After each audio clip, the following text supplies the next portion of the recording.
To mask or not to mask? That is the question. Nope, no it's not. It's to mask.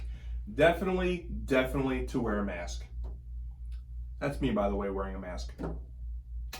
One of the most debated and heavily politicized topics during this pandemic is whether wearing a mask will help prevent the spread of the COVID-19 virus.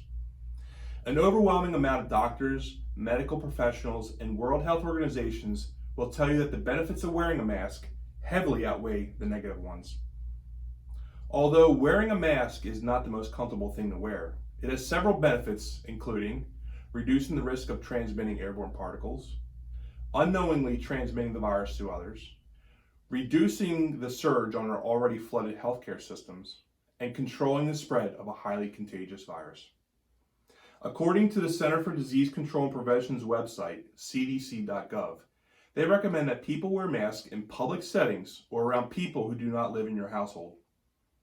There are a couple caveats to this recommendation, though. People should not wear masks if they are under the age of 2 years old, have problems breathing, are incapacitated, or can't remove the mask without assistance. With those caveats aside, why are wearing masks so important? It's all about slowing down the transmission rates. Take a look at this chart from eamc.org. It simply demonstrates why wearing a mask should be worn by all parties. Not just one, but all parties.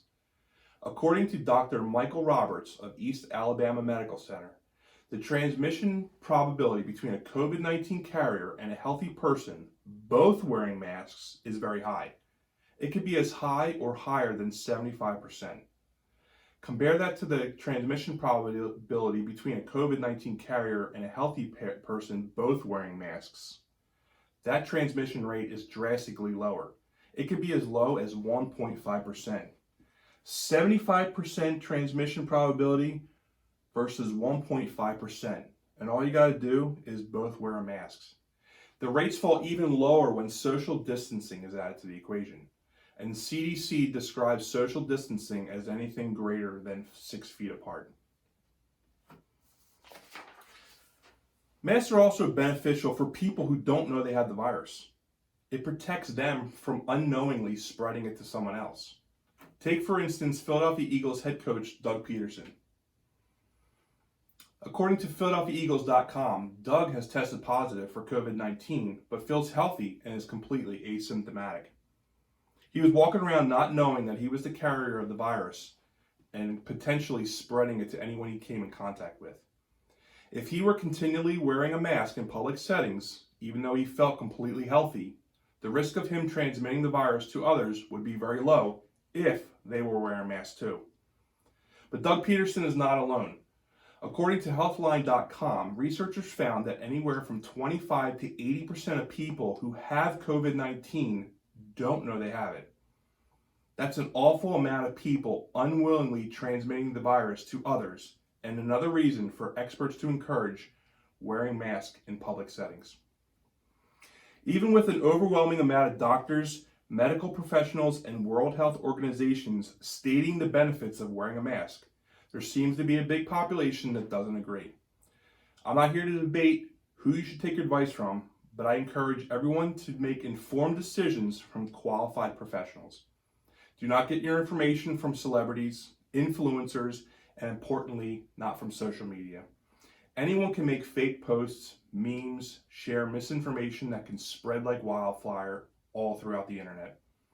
Take, for example, former game show host Chuck Woolery. On his Twitter account on July 12, 2020, he posted the following, quote, "The most outrageous lies are the ones about COVID-19. Everyone is lying. The CDC, media, Democrats, our doctors, not all but most, that we are told to trust.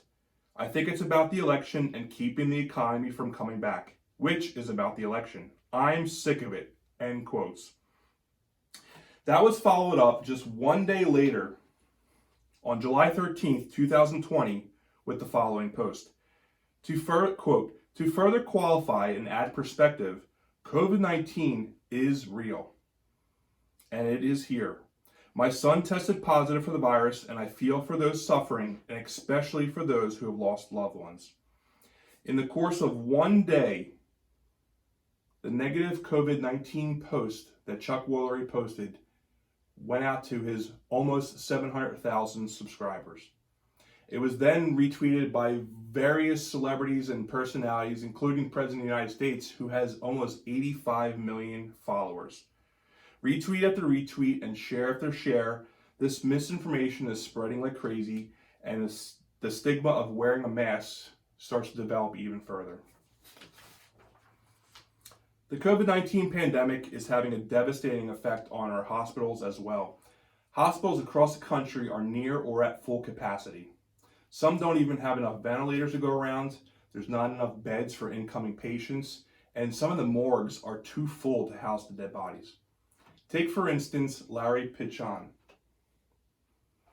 According to an article on NPR.org, Larry called an ambulance for his wife, who suffers from a rare autoimmune disease.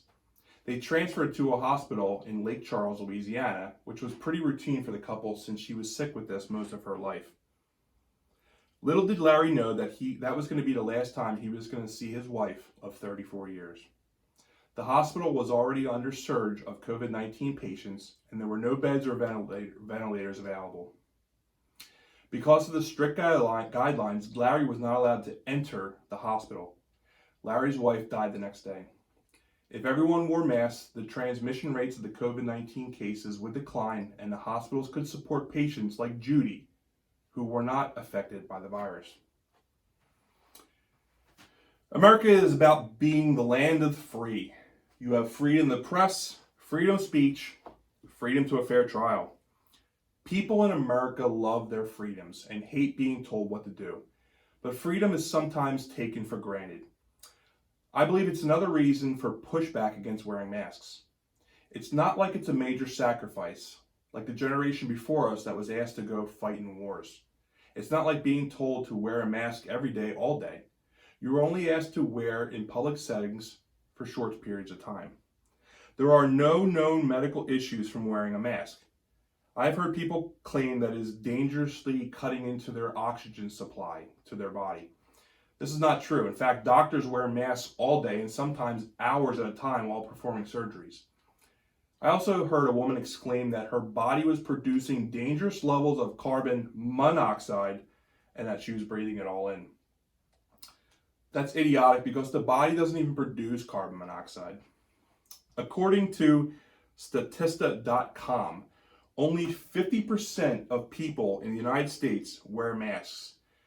We're about right here compared to Vietnam, who 91% of the population wears masks.